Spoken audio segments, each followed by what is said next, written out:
Hello everyone, I'm Anjali Srivastav and today I'm going to interview some of my friends. I'm going to interview Manya, Isha, Kunjan and Shweta on the movie In Mood for Love. For those who don't know, In Mood for Love is a Chinese romantic drama released in 2000 and directed by the amazing Wong Kar-wai. It's about a journalist Chow Mo Wan and his wife who move into a Hong Kong apartment. But Chow's spouse is often away on business, and his loneliness makes an acquaintance with the alluring Suli Zain, whose own significant other also seems to be preoccupied with work. And these two friends realize that their respective partners are cheating on them. They begin to fall for one another, and however, they try not to stoop down to the level of what their unfaithful spouses did. To be honest, this movie is really amazing. So let's move forward with the interview.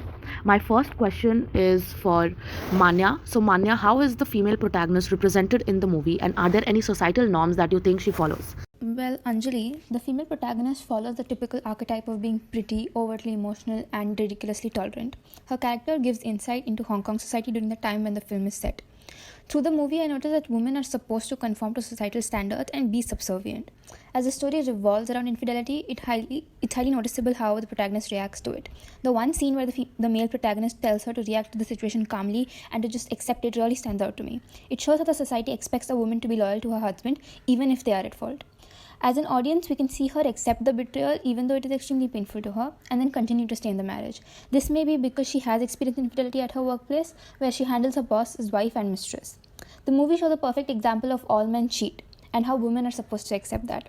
Another thing I'd like to highlight is how the female protagonist is rebutted during the rumors of her affair, but the male protagonist is not. Morale probably is that even as an independent woman, her value lies in her relationship. Thank you so much, Manya. Your answer was really amazing. Moving on, my next question is for Isha. What made the movie stand out for you, and what was your takeaway?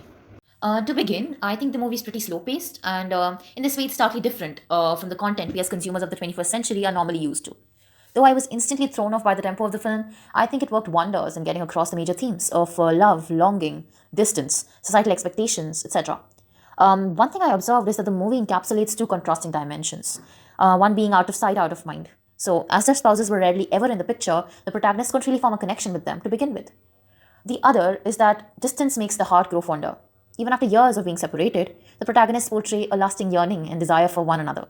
All they have left is an almost physical pain of nostalgia and missed opportunities. In the words of Roger Ebert, they are in the mood for love, but not in the time and place for it. So, these are my thoughts. Thank you so much, Isha. My next question is for Shweta. As we all know, Wong Kar-wai is well known for his mastery in cinematography. So, how do you think he incorporated it to this movie to imitate a sense of intimacy on screen? Thank you, Anjali. That was a really good question. Wong Kar-wai takes a long time to make his films a cinematic masterpiece. Almost every shot in the film seems like a professional still shot. In every scene, you can vividly see the characters' expressions, and with his choice of limited dialogue, it seems as though he wanted this movie to be understood from just the visuals alone. I think he also did a play on observation. He wanted the main characters in the movie to seem like they were being observed by the viewers, just like how the neighbors were observing their every move. He showed scenes where the characters seem situated inside a frame in video. You can see this when they're framed inside the door frames when randomly seeing each other in the hallways, or when they go to visit the noodle shop, or the scene where they're walking down the road together. It solidifies why they were being seen together and made the movie more intimate because it felt as though we were being part of the film as well. Another instance this movie made us feel more intimate was how even though it was a film circling four characters, only two were shown on screen. When Mrs. Chan was confronting her husband, I thought we'd actually get to see him on screen finally, but it turned out it was just another facade. During this, Wong Kar-wai effortlessly made us feel more intimate with Mrs. Chan and Mr. Chow because they were visibly the only characters that mattered in the movie. That was a really good answer. My next question is for Kunjan. So, Kunjan, there are many movies that depict similar stories of partners cheating or incomplete love stories. According to you, how do you think that this movie, In Mood for Love, was different from other movies? Thank you for your question, Anjali. And yes, there are many movies that show us the stories of separation and cheating in love life. But according to me, this movie was different from the others, mainly because of its concept of the two lead actors acting as their partners. The imaginary role play that the two did throughout the whole movie was commendable. That can never be seen in some other movies, and only Wong Kar-wai can make it happen. By this, they were searching for their partners in each other, and their lives start revolving around each other because of their partner's affair. They did their best to save the relationship so that they can be their partner's choices, and then they get confused whether they really like each other or the characters they are playing. I guess due to this, they somehow get into an unnamed relationship. And this concept of acting out makes the movie interesting as the audience can feel that pain and also enjoy, as their partners were never revealed, but by their imaginary place, one can figure how their partners must be, and the audience can picture their partners. While reacting to what they would do when they found out about their partner's affair, the food they'd order, etc., sometimes make us believe that they are actually into that emotion and not performing the drama.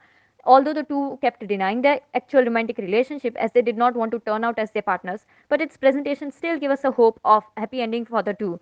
That's all. Thank you. All right. Thank you so much, Kunjan. Now we have come to an end of our podcast. Thank you so much for your time, and you all have answered my questions really beautifully. And I would also like to thank the listeners who have patiently have heard what you all have got to say. Now we'll see you next week with the next film. Till then, stay tuned. Thank you so much.